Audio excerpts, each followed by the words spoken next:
Kutoka Dodoma, Tanzania, hii ni Sky TV na habari kuu usiku huu.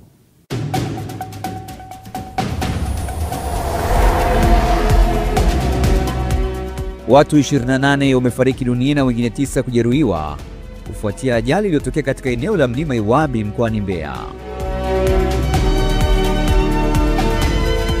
Kimataifa, Rwanda yajiondoa katika muungano wa Afrika ya Kati.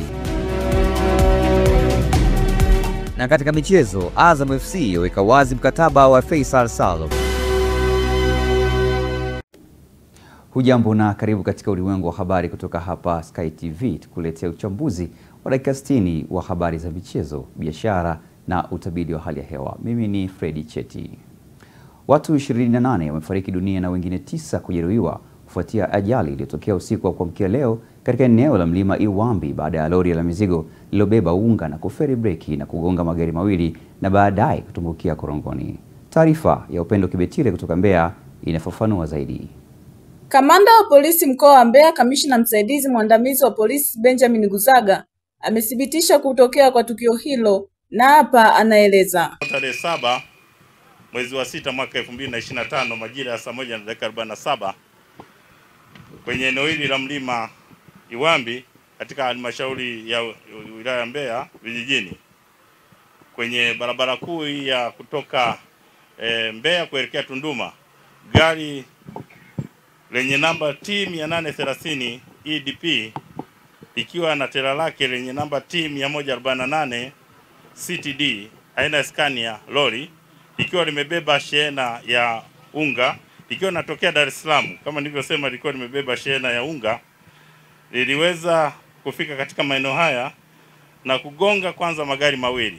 Gari mojawapo ni T257 DVP aina ya Mitsubishi Rosa iliyokuwa na abiria, ambayo sasa ndio humo tumepata majeruhi pamoja na vifo.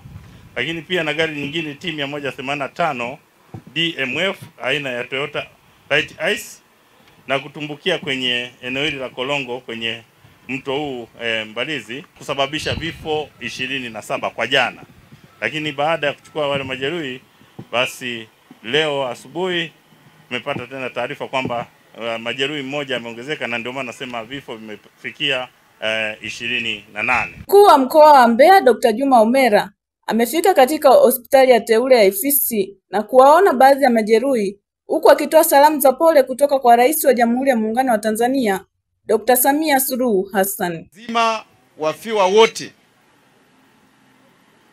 tuweze kugharamia swala la masanduku yote 28 kwa wale wote ambao wametangulia mbele ya haki.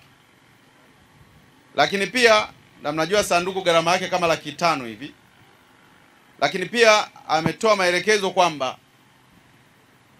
kila familia ambaye imepoteza ndugu au jamaa na marafiki tuweze kutoa mkono wa pole wa shilingi $500,000 kila familia, kwa jumla yake shilingi milioni 1. Kwa upande wake, kaimu mganga mfawidhi kutoka hospitali teule ya Ifisi Dr. Morris Martin amesema wamepokea majeruhi 9 na 2 kati yao kufanyia upasuaji, huku mmoja wa majeruhi akishuhudia namna ajali ilivyotokea. Hawa wote 9, 2 ndio walikuwa na hali mbaya zaidi kuliko wote ambao tulilazimika kuingia nao theater kwa ajili ya operation usiku. Walipata majeruhi mabaya sana kwenye viungo vya ndani vya mwili. Kwa hiyo tulilazimika kuingia nao theater na kufanya operation. Tunashukuru Mungu alitoka salama na bado anaendelea na matibabu. Na tukio linapotokea, nadhani kulikuwa hakuna dalili yoyote ya kwamba tukio linaweza likatokea, ila kwa mimi nilivyoona nilisikia tu mshindo wa kama gari kuanguka afu nikapoteza fahamu. Nikiripoti kutoka mkoani Mbeya, Upendo Kibetile, Sky TV. Mwenyezi Mungu azilaze roho za marehemu wote waliofariki katika ajali hiyo pema peponi. Amen. Waziri wa Ujenzi Mheshimiwa Abdalla Ulega amesema ujenzi wa daraja la JPM kutoka Kigongo hadi Busisi lenye urefu wa kilomita 3 utarahisisha huduma za usafiri na usafirishaji, hivyo kukuza uchumi wa wananchi wa kanda ya Ziwa.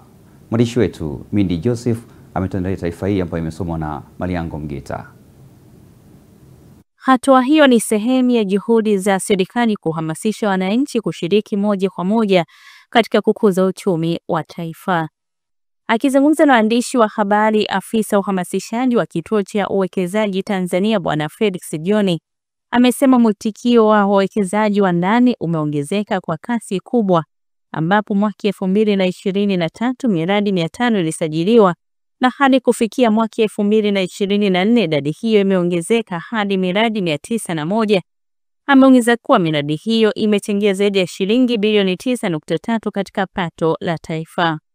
Kituo kinashiriki katika maonyesho haya ya karibu Kili Fair. Ulega amesema hayo mkoani Mwanza leo Juni 8, 2025 wakati akielezea mafanikio katika sekta ya ujenzi kwa kipindi cha miaka 4 ya uongozi wa Rais Dr. Samia Suluhu Hassan, ambapo amesema daraja hilo lina uwezo wa kupitisha magari zaidi ya 20,000 kwa siku. Ulega amebainisha kuwa wakati Mheshimiwa Rais Dr. Samia Suluhu Hassan anaingia madarakani mwaka 2021, ujenzi wa daraja hilo ulikuwa umefikia 25% tu, na sasa ujenzi huo umekamilika kwa 100%. Waziri Ulega ametaja mafanikio mengine yaliyofikiwa kuwa ni kuongezeka kwa mtandao wa barabara zinazohudumiwa na wakala wa barabara TANROADS kutoka kilomita 36,461.95 hadi kufikia kilomita 37,435.04 kutokana na barabara hizo kupandishwa hadhi na kuwa za kitaifa. Ujenzi wa daraja la Kigongo Busisi JP Magufuli ambalo ndio leo tuko hapa, ili daraja lenye urefu wa kilomita 3 juu ya maji Ziwa Victoria, ni daraja namba 1 Afrika ya Mashariki na Kati. Hakuna daraja refu katika Afrika ya Mashariki na Kati linalozidi daraja hili la JP Magufuli Kigongo Busisi. Na unaweza kuona hapa eneo kwa mfano tulilopo lina urefu wa mita 17. Ingelikuwa kama ni gorofa, maana yake ni zaidi ya gorofa ya 5. Mita 17 kutoka pale kwenye maji kuja hivi juu, ukiachilia mbali zile nguzo kule chini zilivyoingia. Hili daraja litakuwa na uwezo wa kupitisha magari mpaka 20,000 kwa siku moja, na hili daraja litasaidia watu ambao hasa hususan wa kanda hii ya ziwa waliokuwa wanatumia masaa 2 hadi 3, hapa watapita kwa wastani wa dakika 3 mpaka 5 maximum. Hili daraja limetugharimu jumla ya fedha bilioni 716. Tunamshukuru sana Mheshimiwa Rais Dr. Samia Suluhu Hassan. Unafahamu kwamba wakati anakabidhiwa nchi Mheshimiwa Rais Dr. Samia Suluhu Hassan, hili daraja lilikuwa takriban 25% tu ya ukamilifu wake. Fedha ambazo zimeingia hapa ni fedha nyingi sana. Kazi nzuri na kubwa inayofanywa na serikali yetu inayoongozwa na Daktari Samia Suluhu Hassan. Mradi huu utatusaidia sana, kama nilivyokwisha kusema awali. Watu waliokuwa wanatumia masaa 2 matatu hivi sasa watatumia dakika 3 mpaka 5 wastani. Na kwa hivyo tutasaidia hapa, watu watasaidika hapa kijamii, lakini watu watasaidika hapa kiuchumi, na hali za wananchi pia vile vile zitaboresheka.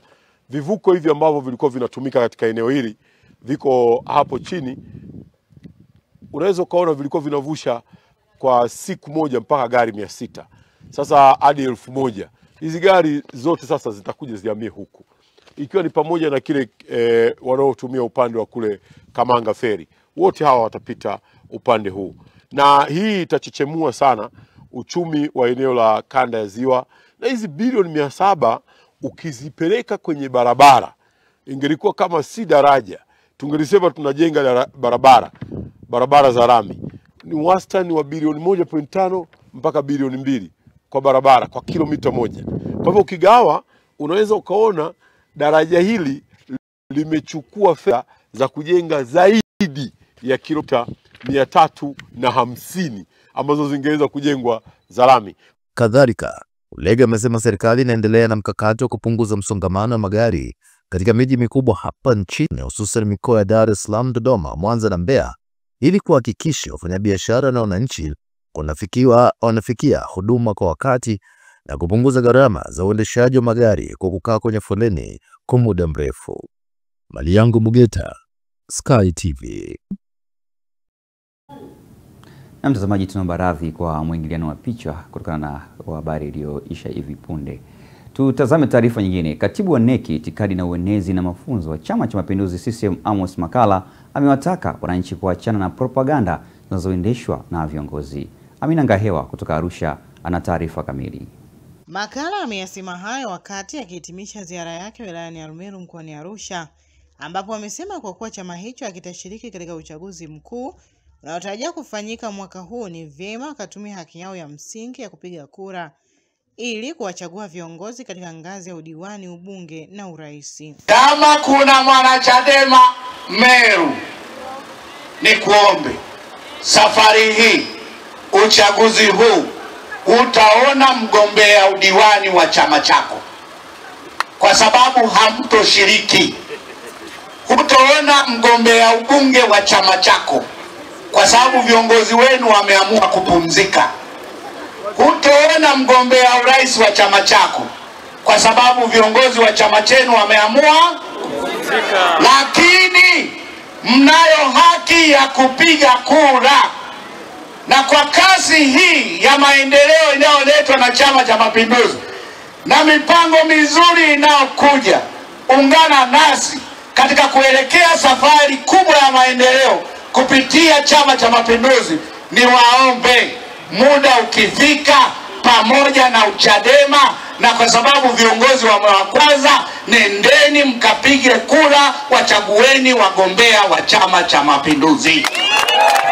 Kwa upande wake, mkuu wa mkoa wa Arusha Paul Makonda anaeleza mpango wa serikali ya mkoa huo katika kuboresha maisha ya wananchi wa wilaya hiyo ambao ni wakulima, kwa kujenga eneo maalum la kuongeza ubora wa mazao ili ziweze kutambulika kimataifa. Hao naona Mheshimiwa Onezi ni wakulima na wafugaji, ndio uchumi wetu umelala hapo. Lakini pia wanafahamu ya kwamba karoti nyingi zinatoka kwenye wilaya hii zinaenda kwenye nchi jirani. Zikifika kwenye nchi jirani, wanapaki vizuri, wanapeleka duniani, wanasema zimetoka kwenye nchi yao. Tumekubaliana na Wizara ya Uchukuzi, nimekaa nao, tumetanua sasa hivi cold room kubwa pale airport, International Airport Kilimanjaro. Mpango uliopo ni mazao haya yatoke hapa, yaingie pale, yapeleke moja kwa moja Amsterdam, yapeleke moja kwa moja Qatar, ili yawe branded kwa jina letu la mkoa wetu na wananchi wa mkoa wa Arumeru ili waweze kunufaika nayo. Nimekaa na mwenyekiti wa halmashauri na nimeelekeza halmashauri hapa wajenge, badala ya kukimbilia kila mtu kujenga soko, tujenge processing plant, eneo maalumu la kuongeza ubora au thamani ya bidhaa tunazozilima, ili zikitoka hapa zitoke na nembo yetu. Naye mbunge wa jimbo la Arumeru Mashariki Dr. John Palanjo anabainisha namna serikali ilivyopeleka miradi ya maendeleo katika jimbo lake. Tumepata miradi mingi ya maendeleo.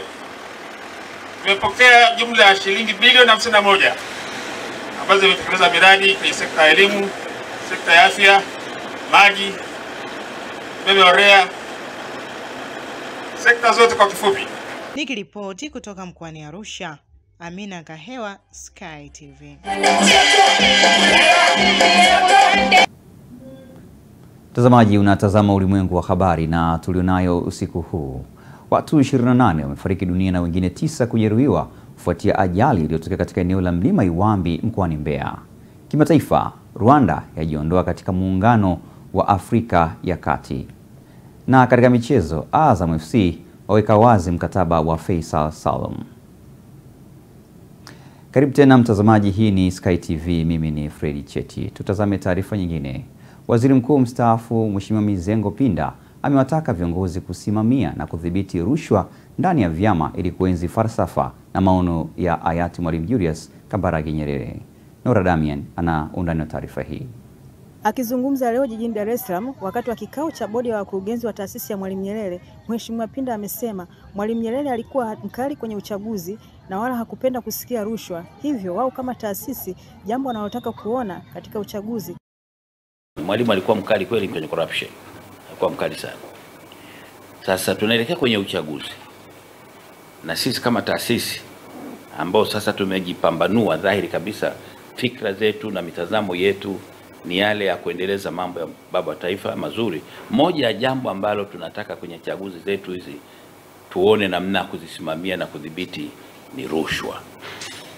Rushwa iwe ndani ya chaguzi za chama au vyama, rushwa ndani ya chaguzi hizi ambazo zinadili na vyombo vya dola au madaraka na kadhalika na kadhalika. Kwa sababu kwake hiyo, hata huko aliko akiona mmejitahidi mkajisafisha, atasema nimeliacha taifa langu liko katika mikono salama.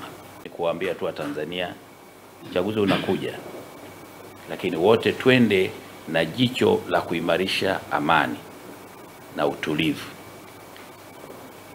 na kila mmoja atambue kwamba anayo haki ya kugombea, anayo haki therefore ya kupiga kura, lakini anayo haki vile vile ya kupigiwa kura. Wale mliopewa sasa, waliopewa dhamana ya kusimamia utaratibu mzima, wahakikishe mwenye kustahili kupata kwa sababu na sifa stahiki apewe. Asiyestahili kwa utaratibu zilivyo, na yeye ambiwe hapana.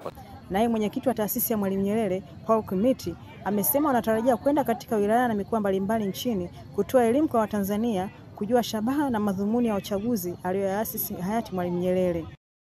Tulisema kazi mojawapo ambayo tutaifanya katika kipindi hiki cha uchaguzi, kwanza ni kuhakikisha ya kwamba uchaguzi uwe wa uhuru, usawa na haki. Mambo ya udini, mambo ya ukabila, mambo ya ukanda, tukasema nchi tusipoanza kuzunguka na kukemea tabia hiyo, yanaweza kupanuka katuletea fujo. Hamasishaji katika uchaguzi unaokuja kwamba wanawake wengi sana waweze kujitokeza katika nafasi za uongozi kama madiwani, kama wabunge, hasa wengine ambao walipata experience zaidi katika bunge wa viti maalum waende kwenye majimbo. Taasisi hiyo imesema hayati Mwalimu Nyerere bado yupo kwenye mawazo ya Watanzania na mahubiri yake juu ya uzalendo pamoja na tunza taifa bado zinaendelezwa. Hivyo anachokifanya ni kutaka yasisahaulike. Kutoka Dar es Salaam, Nora Damian, Sky TV. Asante sana Nora Damian kwa undani wa taarifa hiyo. Na tutazame taarifa nyingine.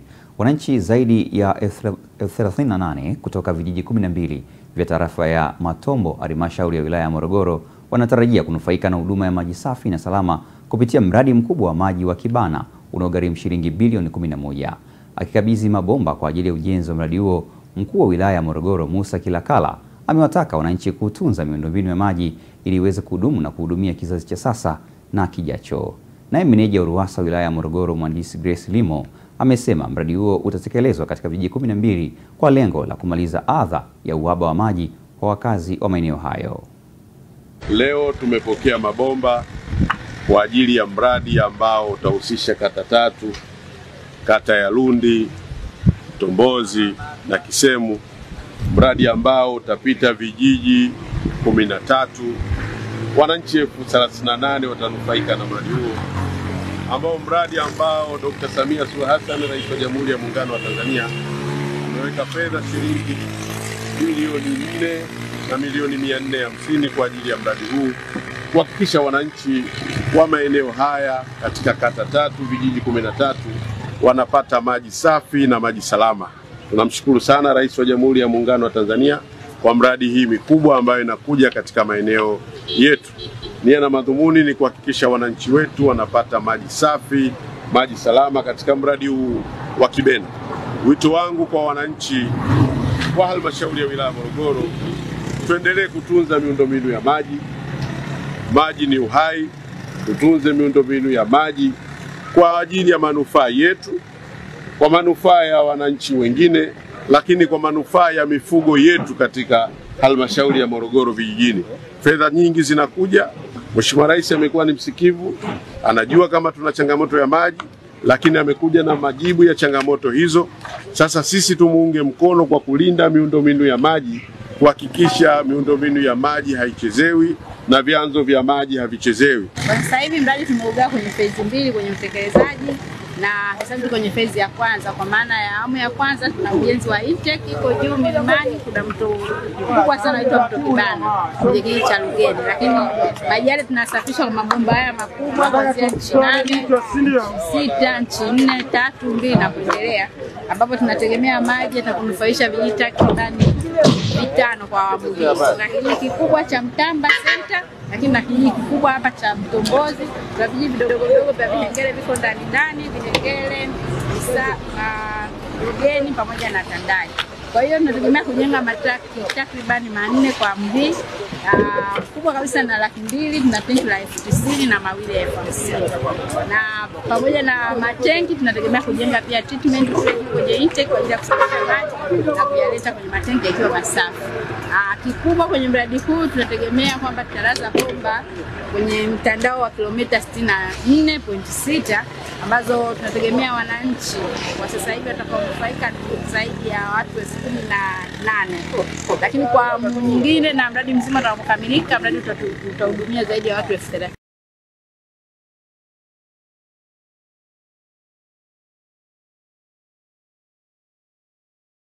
Kuinua uchumi wa ndani kupitia sekta za kilimo na viwanda. Mindi Joseph ana taarifa kamili. Hatua hiyo ni sehemu ya juhudi za serikali kuhamasisha wananchi kushiriki moja kwa moja katika kukuza uchumi wa taifa. Akizungumza na waandishi wa habari, afisa uhamasishaji wa Kituo cha Uwekezaji Tanzania Bwana Felix John amesema mwitikio wa wawekezaji wa ndani umeongezeka kwa kasi kubwa, ambapo mwaka 2023 miradi 500 ilisajiliwa na hadi kufikia mwaka 2024 idadi hiyo imeongezeka hadi miradi 901. Ameongeza kuwa miradi hiyo imechangia zaidi ya shilingi bilioni 9.3 katika pato la taifa. Kituo kinashiriki katika maonyesho haya ya karibu Kilifair awamu ya 8 kwa lengo la kutangaza fursa za uwekezaji zilizopo katika sekta mbalimbali za uchumi wa nchi yetu.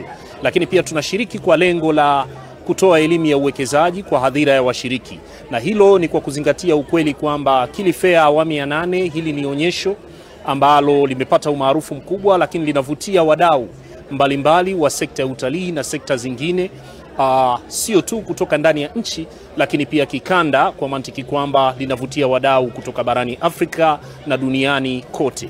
Na kama mnavyofahamu kwamba mandate yetu ni kuhamasisha uwekezaji sio tu wa ndani lakini pia kikanda na kimataifa. Ziko fursa nyingi lukuki katika sekta mbalimbali za uchumi wa nchi yetu kama ambavyo nimetangulia kusema. Zinajumuisha sekta ya utalii, na kama mnavyofahamu kwamba Arusha ni kitovu cha utalii hapa nchini. Kwa hiyo kwenye sekta ya utalii ziko fursa nyingi, fursa za kufanya kazi kama tour operator, lakini fursa za kuweza kutoa huduma za malazi. Hapo naongelea Airbnb, naongelea hoteli, naongelea lodge kwa kadri ya uwezo wa mgeni. Lakini bila kusahau kwamba katika mkoa wetu wa Arusha na nchini, kati ya fursa ambazo tunazihamasisha ni pamoja na kilimo, ambapo kwa mkoa wetu wa Arusha tunaongelea kilimo cha mboga za majani, tunaongelea matunda, lakini tunaongelea pia maua. Lakini ziko fursa nyingi zingine ikiwemo viwanda, hususan viwanda vya kutengeneza madawa na vifaa tiba, lakini pia usafirishaji wa mazao yanayozalishwa hapa jijini Arusha. Kwa upande wake, meneja wa Kituo cha Uwekezaji Tanzania Kanda ya Kaskazini Bi Veronica Mlemo amesema elimu ya uwekezaji inayotolewa na kituo hiki imekuwa chachu kwa wananchi wengi kuanzisha miradi yao. Tukija kwa mwaka 2023, ongezeko la usajili wa miradi limekuwa likiongezeka. Kwa mwaka 2023 tuliweza kusajili zaidi ya miradi 500, lakini kukija kwa mwaka 2024 tumeweza kusajili miradi 901. Kwa hiyo tunaona kabisa mwitikio umekuwa mkubwa, na wawekezaji wa ndani na wa nje wamekuwa wakiona fursa hizi za uwekezaji ambazo tunazitangaza na wameweza kuzichangamkia. Kwa kutokana na taarifa tulizonazo, mwitikio umekuwa mkubwa sana kwa wawekezaji wa ndani. Wameamka na wameweza kuchangamkia fursa. Hata kwenye usajili inaonyesha kabisa asilimia kubwa tumesajili miradi ambayo inamilikiwa na Watanzania. Miradi kutokana na jinsi ilivyoandika, tukiangalia kwa miradi iliyosajiliwa mwaka 2023 imeweza kuchangia zaidi ya bilioni 5, lakini kuja kwenye 2024 ambayo ni miradi 901 iliweza kuchangia thamani ya bilioni 9.3. Maonesho hayo yameelezwa kuwa ni jukwaa muhimu linalowakutanisha wadau wa kilimo, wawekezaji na wataalamu mbalimbali kwa lengo la kubadilishana ujuzi na kukuza fursa mpya za kiuchumi. Mindi Joseph, Sky TV. Asante sana Mindi Joseph kwa undani wa taarifa hiyo. Tuangazie taarifa nyingine. Ofisi ya mkuu wa mkoa wa Njombe imeagizwa kushughulikia mgogoro uliopo baina ya serikali na wananchi wa koo 24 katika kijiji cha Iyembela wilayani Njombe walioandika barua kwa Mheshimiwa Rais wakidai kurejeshewa eneo lao lililotwaliwa na serikali. Virginia Paul anatujuza zaidi. Akitoa majibu kwa wananchi wa kijiji hicho wakati wa mkutano wa mbunge wa jimbo la Lupembe Edwin Swade, Christina Mzema ambaye ni afisa tawala kutoka ofisi ya mkuu wa mkoa wa Njombe amesema ofisi imepokea maelekezo ya kutatua malalamiko ya koo 24 zilizotuma barua kwa rais juu ya eneo lao kuchukuliwa na serikali. Awali akizungumza kwa niaba ya wananchi wa kijiji hicho, diwani wa kata ya Matembwe Innocent Buivaha amesema amekuwa akiulizwa na wananchi hao mara kwa mara juu ya hatima ya mgogoro kwa kuwa wameshindwa pia kutumia eneo lao lenye msitu kwa ajili ya ibada za mila. Ananitesa na kuniumiza kichwa sana. La kwanza likiwepo swala la watu wa koo 24. Kila nikifika kwenye mikutano hii, Mheshimiwa mbunge, napata changamoto kubwa, maswali mengi, na tulikuja hapa Mheshimiwa mbunge tukaenda mpaka kwenye ule msitu, wanauliza watu wa koo 24, Mheshimiwa mbunge umeishia wapi juu ya swala hilo, na wananipigia simu mimi kwamba mbunge bwana asipokamilisha swala letu sisi hapana. Lakini na imani mbunge anafanya kazi kubwa sana ya uwakilishi wa wananchi wa eneo hili. Kwa upande wake mbunge wa Lupembe Edwin Swale amesema ameamua kupiga simu mbele yao wananchi katika ofisi ya mkuu wa mkoa ili wananchi wapate majibu ya barua yao iliyotumwa kwa rais, ambapo amesema sasa jambo linalosubiriwa ni mkuu wa mkoa wa Njombe kufika katika eneo hilo ili kutatua changamoto. Na kwa jina naitwa Christina Mzena, ni afisa tawala mkuu ofisi ya mkuu wa mkoa hapa Njombe. Na sasa niko hapa. Ndiyo mheshimiwa. Nilikuwa nawaeleza wananchi lile jambo la koo 24. Ndiyo mheshimiwa. Naomba uambie mlichoambiwa na serikali kutoka ofisi ya rais ni nini? Asante mheshimiwa. Napenda kuwajulisha wananchi wa Iyembela kuwa mnamo tarehe 19 mwezi wa 5 tuliweza kupokea barua kutoka kwa ofisi ya waziri mkuu, maelekezo yakituelekeza kwamba ofisi ya waziri mkuu imepokea barua kutoka kwa ofisi kuu ya rais Ikulu kwa ajili ya malalamiko ya wananchi koo 24 na koo 5 ambazo zimekuwa zikilalamika, na madai yao ni mengi, ni kama mawili. Madai yao ni kwamba, dai la kwanza wameeleza kwenye barua kwamba eneo lao lilishachukuliwa muda mrefu na serikali, na serikali ilithibitisha mbele yao baada ya kufanya kikao au mkutano na waziri Lukuvi na 2019, na wakaelezwa pale, wahusika wakaelezwa kwamba wao kitu wanachotakiwa kudai ni fidia na sio eneo, kwa sababu tayari ule msitu au lile eneo ni la serikali. Mna mpango wa kuja lini Iyembela kwa hiyo maelekezo ya Mheshimiwa Rais? Hapa muda wote tutakuja, kwa sababu tunachofanya hapa sisi ni wataalamu. Mimi pamoja na kamishna wa ardhi wa mkoa tunamsubiri mkuu wa mkoa, tumeshamwandikia maelezo mafupi kuhusu mgogoro namna ambavyo wananchi wanahangaika mpaka sasa hujapatiwa ufumbuzi. Mheshimiwa mkuu wa mkoa ameahidi akifika tu Njombe, sasa hivi yuko safarini Dodoma kwenye vikao vya kikazi. Amesema akirudi tu basi ataanza kushughulikia hili, litakuwa ni jambo la kwanza kulishughulikia. Na mheshimiwa, na kuhakikishia na wananchi pia, na kwamba mpaka sasa hivi mezani kwa mkuu wa mkoa liko hilo swala, tumeshamwandikia na tumempa na nakala ile lalamiko lote. Akifika tu anataka aifanye hiyo kazi yeye mwenyewe. Sawa. Ndio mheshimiwa. Iyembela oye. Iyembela oye. Nimeamua leo mimi na mheshimiwa diwani tujivue kwenye kesi ambayo, kwa sababu nyinyi kazi yenu ni kuhoji mbunge unasema au usemi, si ndio? Kwa mimi nawapongeza wazee wa Iyembela walioandika barua mpaka Ikulu. Mmetusaidia wenzenu tusionekane kwamba ni waongo, mjipigie makofi mengi sana. Kwa sababu pale mwanzoni ilikuwa ni kama swali ni jambo ile na maslahi nalo. Sawa sawa? Mlivyoandika na nyinyi barua, serikali imejua hili jambo ni la kweli na wananchi wa Iyembela, ndio maana mpaka Ikulu yenyewe imechukua tu. Mimi ni Virginia Paul, Sky TV. Mtazamaji, tunapata mapumziko mafupi. Tukirejea hapa tutaungana na Godiness Gaspar katika habari za biashara na uchumi.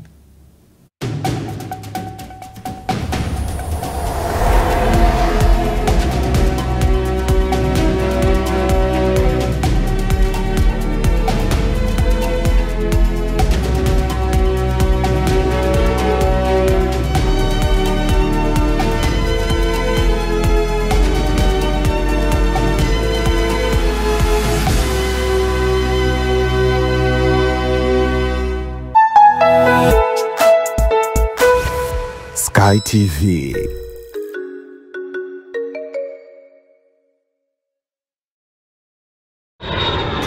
Jambo Entebbe, jambo Zanzibar. Air Tanzania inakuletea ruti mpya, yani Dar es Salaam moja kwa moja mpaka Entebbe, halafu Entebbe shwa mpaka Zanzibar, visiwa vya karafuu. Safari moja amazing, bei ni bomba kabisa. Dar to Entebbe ni kuanzia USD 159 tu. Entebbe to Zanzibar ni kuanzia USD 155 tu. Safiri kwa Rwanda uhakika kila Jumatatu, Ijumaa na Jumapili. Usikubali hadithi. Pakua Air Tanzania app au tembelea www.airtanzania.co.tz na ukate tiketi yako leo. Kwa mawasiliano zaidi piga +255 748 77 3900. Air Tanzania, the wings of Kilimanjaro.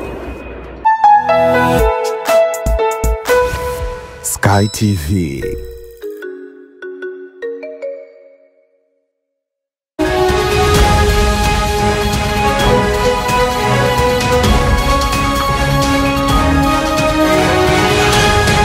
Biashara na uchumi. Karibu katika habari za biashara na uchumi. Mimi ni Godiness Gaspar. Serikali imetoa rai kwa wafanyabiashara wa soko la Kariakoo kutumia fursa zinazotokana na zoezi la ukaguzi wa biashara zinazomilikiwa na wageni, kwani zoezi hilo litasaidia kutatua changamoto zinazopatikana katika soko hilo. Hayo yamesemwa na Naibu Katibu Mkuu Wizara ya Viwanda na Biashara, Dr. Suleiman Sirela jijini Dar es Salaam wakati akitoa taarifa fupi kabla ya kumkaribisha Waziri wa Viwanda na Biashara, Mheshimiwa Suleiman Jafo, mara baada ya kupokea taarifa ya timu maalum ya ukaguzi wa biashara zinazomilikiwa na wageni katika soko la Kariakoo. Kitu tunachokifanya chini ya uongozi wa Mheshimiwa Waziri wa Wizara yetu ya Viwanda na Biashara na maelekezo yake ndiyo njia ambayo ni sahihi kuanzia wakati ule ile jambo alivyoliingilia na mpaka sasa tunavyoendelea. Lakini hapa siku za karibuni, Mheshimiwa Waziri, yamekuwa yakijitokeza baadhi ya mambo ya watu kutaka kutuchepusha katika ajenda ambazo nyingine sizo zile ambazo tunaziangalia. Lakini sisi kwa upande wa serikali tukiangalia kwa mfano hizi jumuiya za wafanyabiashara ambao viongozi wao wapo, tukipata yale maneno mengine yanayokuwepo pale, kwa kweli inatusikitisha kwa kiasi fulani.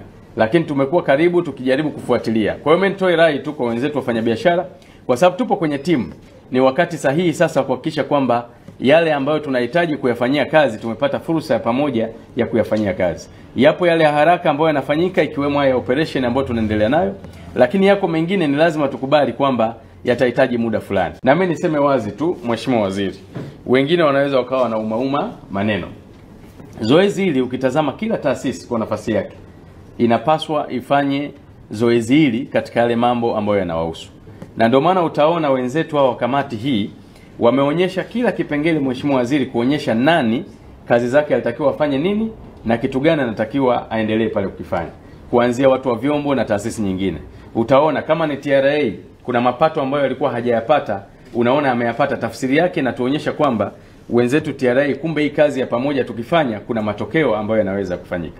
Tumeona wenzetu FCC kama wanaendelea kukamata bidhaa ambazo zinaonekana kwamba kwa mujibu wa sheria na taratibu zao zimekiuka, tafsiri yake inaonyesha kwamba kuna kazi ya kufanya inatakiwa ifanyike.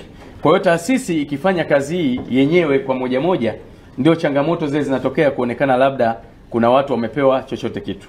Lakini tukifanya kwa uwazi na kwa pamoja, maana yake inakuwa inatusaidia kuweza kuhakikisha kwamba kila kitu tunakiona pale. Jumuiya hii ya wafanyabiashara tulitoa rai siku ile na ulitoa maelekezo, Mheshimiwa Waziri, kwa sababu hao wenzetu ndio wanaokaa na mgonjwa. Kwa hiyo ile mihemo ya mgonjwa ndio wanaoijua.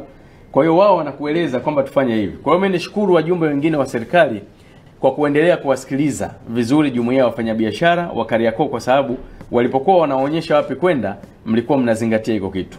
Kwa sababu siku za nyuma tulikuwa tufanikiwi baadhi ya vitu, Mheshimiwa Waziri, kwa sababu wenzetu wa jumuiya walikuwa wanaonekana kwamba wao kama ni watu wengine. Nataka niwasisitize wajumbe hawa, hasa wenzetu wafanyabiashara. Kazi hii, tatizo hata ukiwa upo umepelekwa hospitali, mtu akakutwa na tatizo A, pale kinachofanyika kuna tafiti zinafanyika, kuna ugonjwa unaweza kufanywa kazi, na baadaye unaanza kuona hata ile dalili kama utaenda kupona ama mgonjwa wako itakuwa namna gani. Na sasa tutazame viwango vya fedha kutoka Benki Kuu ya Tanzania BOT. Na huo ndo mwisho wa habari za biashara na uchumi. Mimi ni Godilnes Gaspar.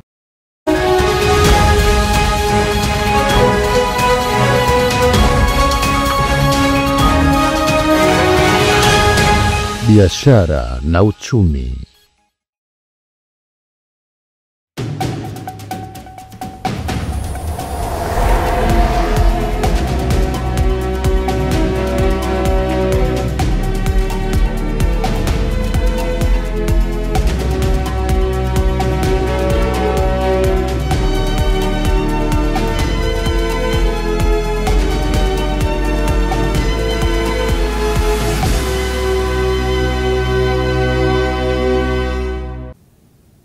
Na mtazamaji, kama ndio kwanza unaungana nami, kumbuka unatazama ulimwengu wa habari kutoka hapa Sky TV. Na sasa tunaungana na Pius Jeyunga katika mkusanyiko wa habari za kimataifa, ambapo huko kubwa zaidi ni Rwanda kujiondoa katika muungano wa Afrika ya Kati.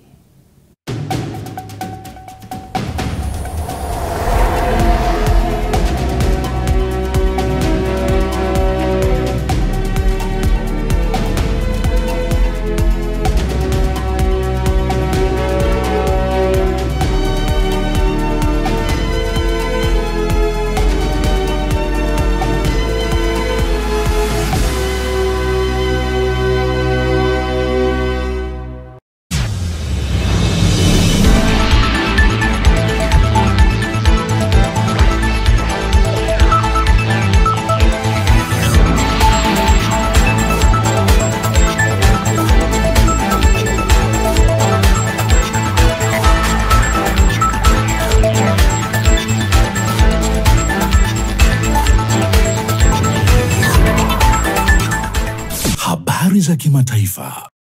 Karibu katika habari za kimataifa, naitwa Pius Jeyunga. Rwanda imesema itajiondoa katika jumuiya ya kiuchumi ya nchi za Afrika ya Kati ECOWAS kwa kile ilichodai kwamba ni mvutano wa kidiplomasia katika kanda hiyo unaotokana na vita mashariki mwa Kongo. Rwanda inatarajiwa kuchukua wenyekiti wa umoja huo wenye wanachama 11 huko Equatorial Guinea, lakini badala yake umoja huo umeipa Equatorial Guinea nafasi hiyo, hatua ambayo Rwanda imeilaani. Katika hatua nyingine, ofisi ya rais wa Kongo imepongeza hatua ya wanachama wa umoja huo kwa kuona kile ilichokiita uchokozi wa Rwanda dhidi ya Jamhuri ya Kidemokrasia ya Kongo na kuitolea mwito Rwanda kuondoa wanajeshi wake nchini humo. Hata hivyo, bado haijafahamika wazi ikiwa uamuzi huo wa Rwanda utaanza kutekelezwa hivi karibuni. Kwingineko, Urusi na Ukraine zimeendelea kushambuliana vikali usiku wa kuamkia leo Jumapili, huku Urusi ikisema imesonga mbele ndani ya mkoa wa viwanda wa mashariki mwa Ukraine, Dnipropetrovsk. Ikiwa kauli ya Moscow itathibitishwa, basi hii itakuwa ni mara ya kwanza kwa jeshi la Urusi kuingia ndani ya mkoa wa Dnipropetrovsk ndani ya miaka mitatu ya uvamizi wake dhidi ya Ukraine. Hata hivyo, licha ya Urusi kusema imeitoa mikoa mitano ya Ukraine, lakini hadi sasa haijatamka rasmi kwamba imeutoa mkoa huo. Wizara ya ulinzi ya Urusi imesema vikosi vyake vya kitengo cha vifaru kilikuwa kimefika kwenye mpaka wa magharibi mwa Jamhuri ya Watu wa Donetsk na vinaendelea na operesheni kwenye mkoa wa Dnipropetrovsk. Kusonga mbele kwa vikosi vya Urusi kwenye mkoa mwingine wa Ukraine ni hatua yenye maana ya kimkakati na kiishara kwa vikosi vya Kiev baada ya miezi kadhaa ya kurejeshwa nyuma kwenye uwanja wa mapambano. Hakukuwa na tamko la haraka kutoka Ukraine kuhusu taarifa hiyo ya Urusi. Katika mgogoro wa zaidi ya muongo mmoja kwanza baina ya Kiev na wanamgambo wanaoungwa mkono na Kremlin na kisha jeshi la Urusi, Ukraine haijawahi kamwe kulazimika kupigana ndani ya eneo hilo la hadi sasa. Na hatimaye maafisa wa afya wa Palestina wamesema watu 4 wameuawa na wengine kadhaa kujeruhiwa na vikosi vya Israeli katika eneo la karibu na kituo cha misaada kinachoendeshwa na shirika linaloungwa mkono na Marekani la GHF. Jeshi la Israeli limesema limewafyatulia risasi watu hao kwa sababu walisogelea eneo la karibu na vilipo vikosi vyake. Miili ya watu hao waliouawa imepelekwa katika hospitali ya Nasser iliyopo katika mji wa kusini mwa Gaza wa Rafahi. Mapema hii leo shirika hilo lilifungua moja ya vituo vyake vya usambazaji wa misaada katika ukanda huo baada ya kufungwa hapo jana kwa madai kwamba kulikuwa na vitisho kutoka kwa kundi la wanamgambo wa Kipalestina wa Hamas. Shirika hilo linaloshukiwa kuwa na mafungamano na Israeli linapingwa na Umoja wa Mataifa na mashirika mengine ya kiutu kwa madai kwamba linakiuka taratibu za utoaji wa misaada na kuhatarisha usalama wa raia. Mwisho wa habari za kimataifa. Mimi ni Pius Jayunga.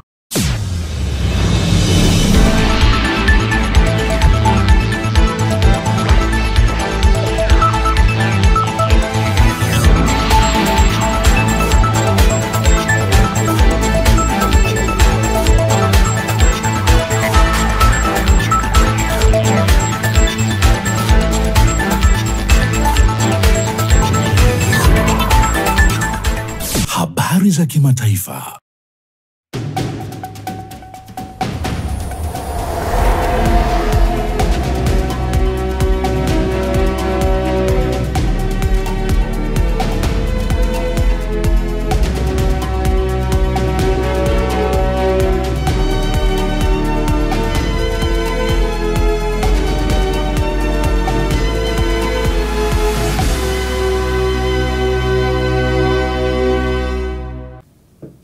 Na kwa sasa mtazamaji, tuelekee katika habari za michezo na burudani. Ambapo punde tutaungana na mwanamichezo wetu wa siku ya leo Johannes Michael.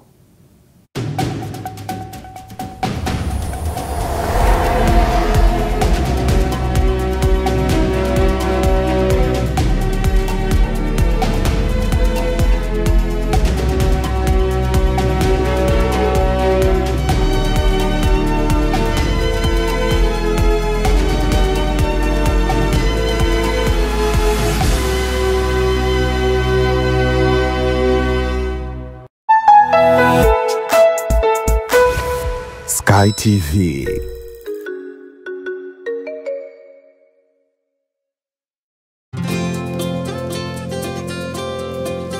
Iyula Malaika Sekondari iliyopo Kingoluila Morogoro mjini ni shule ya bweni na kutwa ya wavulana na wasichana wa dini zote, kidato cha kwanza hadi cha 6. Inawatangazia nafasi za masomo kidato cha 5 2025 kwa tahasusi za HGK, HKL na HGL.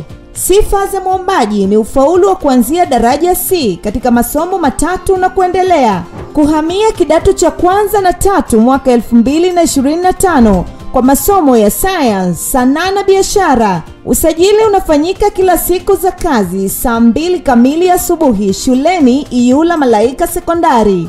Ada inalipwa kwa awamu 4 tu kwa mwaka. Form za kujiunga zinapatikana shuleni Iyula Malaika Sekondari na kwa Dar es Salaam Msimbazi Center chumba namba 9.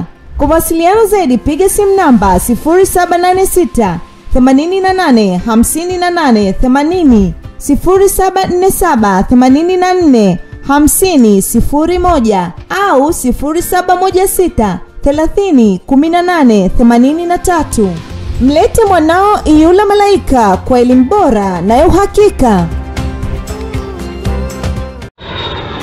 Jambo Entebbe, Jambo Zanzibar. Air Tanzania inakuletea ruti mpya, yani Dar es Salaam moja kwa moja mpaka Entebbe, halafu Entebbe shwa mpaka Zanzibar, visiwa vya karafuu. Safari moja amazing, bei ni bomba kabisa. Dar to Entebbe ni kuanzia USD 159 tu. Entebbe to Zanzibar ni kuanzia USD 155 tu. Safiri kwa Rwanda uhakika kila Jumatatu, Ijumaa Ijumaa na Jumapili. Usikubali hadithi. Pakua Air Tanzania app au tembelea www.airtanzania.co.tz na ukate tiketi yako leo. Kwa mawasiliano zaidi piga +255 748 77 3900. Air Tanzania, the wings of Kilimanjaro.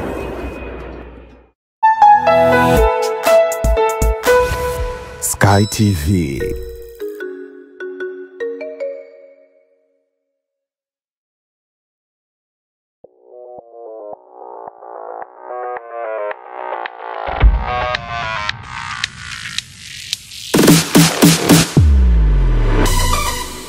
Habari za michezo na burudani. Hali gani mtazamaji wa Ulimwengu wa Habari, karibu kwenye habari za michezo na burudani. Mimi ni Johannes Michael.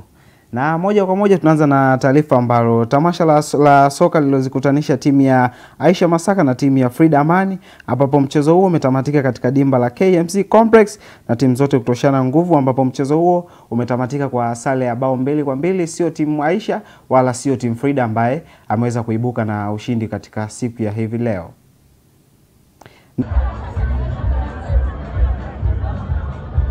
Juni 8 mwaka 2023 tulifanikiwa kumsajili nyota ya kimataifa wa Tanzania Faisal Salum alimaarufu Feitoto, ambapo klabu ya Azam FC kutoka katika ukurasa wao rasmi Azam FC, na hii kusema kwamba imethibitisha kwa leo kwamba Faisal Salum alisaini ndani ya klabu hiyo miaka 3 na amefanikiwa kubakiza mwaka mmoja, ambapo 2027 mkataba wake utaweza kutamatika na klabu ya Azam FC. Na kunako taarifa nyingine ni kuhusiana na wakati mbio maarufu za Kilimanjaro Marathon zikifanikisha kufikisha miaka 23 tangu kuanzishwa, mwanariadha wa kike wa mbio ndefu, hapa tunamzungumzia Neema Sanka, amekuwa Mtanzania pekee anayeshiriki rekodi ya kuwa top 3 katika michuano hiyo. Ilikuwa ni mwaka 2023, alishika nafasi ya pili akikimbia kwa saa 3 na dakika 20, na mwaka 2024 alimaliza nafasi ya pili akikimbia kwa saa 2 na dakika 51, huku mwaka 2023 akiwa amekimbia 2025 akiwa amekimbia saa 3 kamili na sekunde 49, na huyu ndo anakuwa mwanamke wa kwanza kwenye mbio za Kilimanjaro Marathon kuweza kushikilia rekodi ya top 3.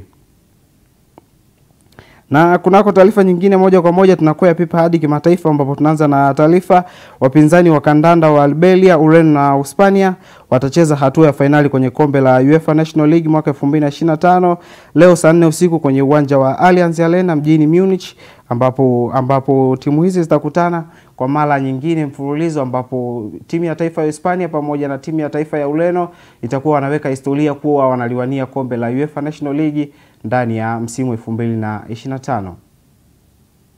Na kunako taarifa nyingine kuhusiana na kocha wa timu ya taifa ya Rwanda Adrien Ambrose, anasema ana mpango wa kumuongeza Meddie Kagere kwenye timu ya makocha ya timu ya taifa atakapo staff soka. Adrien Ambrose amesema kuwa katika kipindi hichi ambacho anaendelea kuinoa timu ya taifa ya Rwanda, ana mpango wa kumuongeza Meddie Kagere kama kocha wa washambuliaji, ambapo atawezesha timu ya taifa ya Rwanda kufanya vizuri. Na tunamalizia na taarifa ambapo aliyekuwa kocha wa Manchester United Ben Mark anaendelea kukifundisha kikosi cha timu ya taifa ya Harambee Stars. Kwa siku ya jana ameweza kutoa sare ya bao ya tasa kwa bao bila kufungana dhidi ya Benin.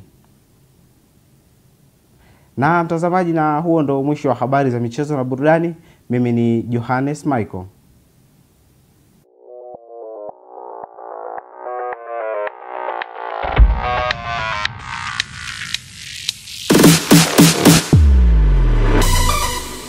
Habari za michezo na burudani.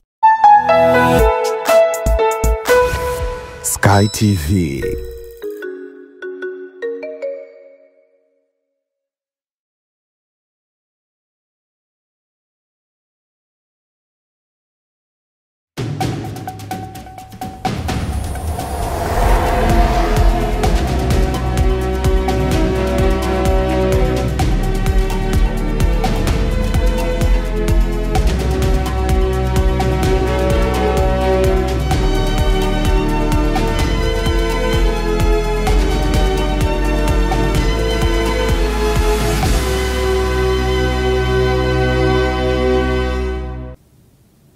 Ni mwanamichezo wetu Johannes Michael akirindima hivyo katika habari za michezo na burudani. Na kabla ya kuhitimisha ulimwengu wa habari, moja kwa moja tukatazame utabiri wa hali ya hewa kutoka kwa mamlaka ya hali ya hewa nchini TMA kwa saa 24 zijazo.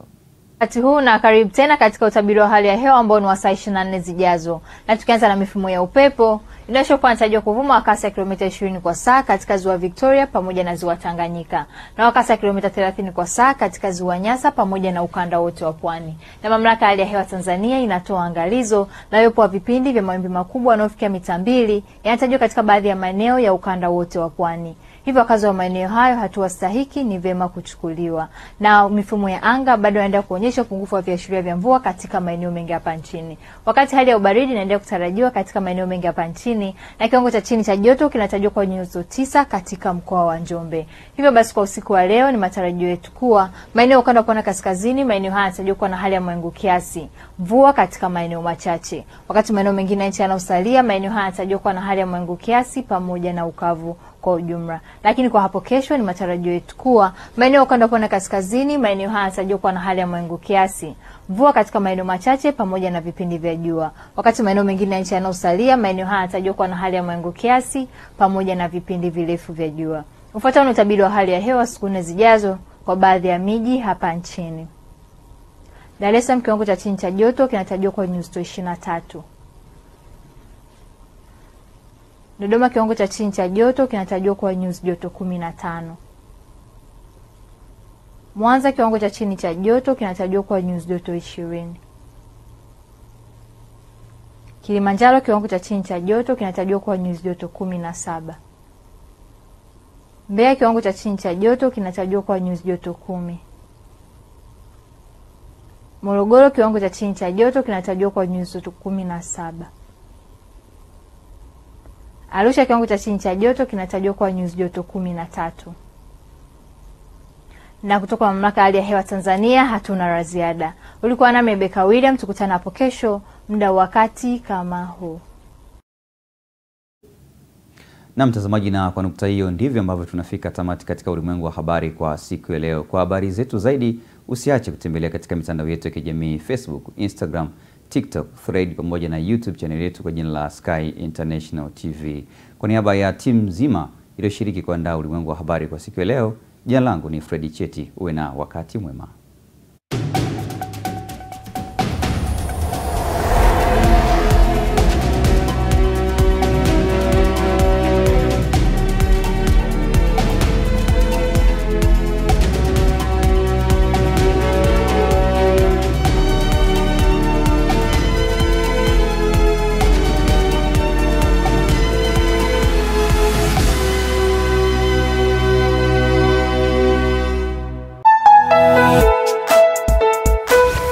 Sky TV.